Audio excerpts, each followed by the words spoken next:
चंद्रवंशी राजा पुरुरवा और स्वर्ग की अप्सरा उर्वशी की प्रेम कथा। एक दिन उर्वशी धरती की यात्रा पर थी। धरती के वातावरण से उर्वशी मोहित हो गई। अपनी सखियों के साथ वह धरती पर कुछ समय व्यतीत करने के रुक गई। उर्वशी जब पुनः स्वर्ग लौट रही थी, तब रास्ते में एक राक्षस ने उसका अपहरण कर लिया। अपहरण करते वक्त उस समय वहां से राजा पुरुरवा भी गुजर रहे थे।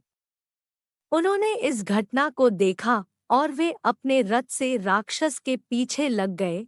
युद्ध करने के बाद उन्होंने राक्षस से उर्वशी को बचा लिया। यह पहली बार था जब किसी मानव ने उर्वशी को स्पर्श किया था।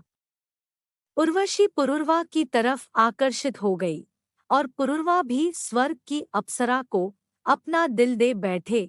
लेकिन उर्वशी को पुनः स्वर्ग लौटना ही था। दोनों ने भरे मन से एक दूसरे को विदाई दी। जुदा होने के बाद दोनों के ही मन से एक दूसरे का ख्याल निकल ही नहीं रहा था। दोनों को अब जुदाई बर्दाश्त नहीं हो रही थी।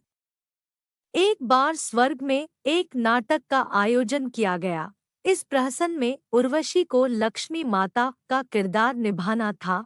किरदार निभाते हुए उर्वशी ने अपने प्रियतम के तौर पर भगवान विष्णु का नाम लेने की बजाय पुरुरवा का नाम ले लिया। यह देखकर नाटक को निर्देशित कर रहे भारत मुनि को क्रोध आ गया। उन्होंने उर्वशी को शाप देते हुए कहा कि एक मानव की तरफ आकर्षित होने के कारण तुझे पृथ्वीलोक पर ही रहना पड़ेगा और मानवों की तरह संतान भी पैदा करना होगी। यह शाप तो उर्वशी के लिए वरदान जैसा साबित हुआ, क्योंकि वह भी तो यही चाहती थी। शाप के चलते एक बार फिर उर्वशी पृथ्वीलोक आ पहुंची। फिर वह पुरुरवा से मिली और अपने प्यार का इजहार किया। पुरुरवा ने उर्वशी के समक्ष विवाह का प्रस्ताव रखा, लेकिन उर्वशी ने उनके सामने 3 शर्तें रख दी। उर्वशी ने कहा कि मेरी पहली शर्त यह है कि आपको मेरी 2 बकरियों की हमेशा सुरक्षा करनी होगी। दूसरी शर्त यह कि वह हमेशा घी का ही सेवन करेगी। तीसरी शर्त यह कि केवल शारीरिक संबंध बनाते वक्त ही दोनों एक दूसरे को निर्वस्त्र देख सकते हैं। पुरुरवा ने कहा, मुझे मंजूर है। फिर पुरुरवा का विवाह उर्वशी से हुआ और वे दोनों आनंद पूर्वक साथ रहने लगे। कहते हैं कि कुछ काल के बाद स्वर्गलोक के देवताओं को दोनों का साथ पसंद नहीं आया।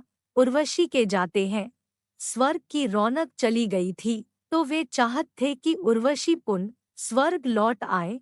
तब उन्होंने दोनों को अलग करने की चाल सोची। इस योजना के तहत एक रात उर्वशी की बकरियों को गांधर्वों ने चुरा लिया। शर्त के मुताबिक बकरियों की सुरक्षा की जिम्मेदारी पुरुरवा की थी। बकरियों की आवाज सुनने पर उर्वशी ने पुरुरवा से उन्हें बचाने को कहा। उस समय पुरुरवा निर्वस्त्र थे। वह जल्दबाजी में निर्वस्त्र ही बकरियों को बचाने के लिए दौड़े पड़े। इसी दौरान देवताओं ने स्वर्ग से बिजली चमकाकर उजाला कर दिया और दोनों ने एक दूसरे को निर्वस्त्र देख लिया। इस घटना से उर्वशी शर्त टूट गई। इस शर्त के टूटते ही उर्वशी स्वर्गलोक के लिए रवाना हो गई।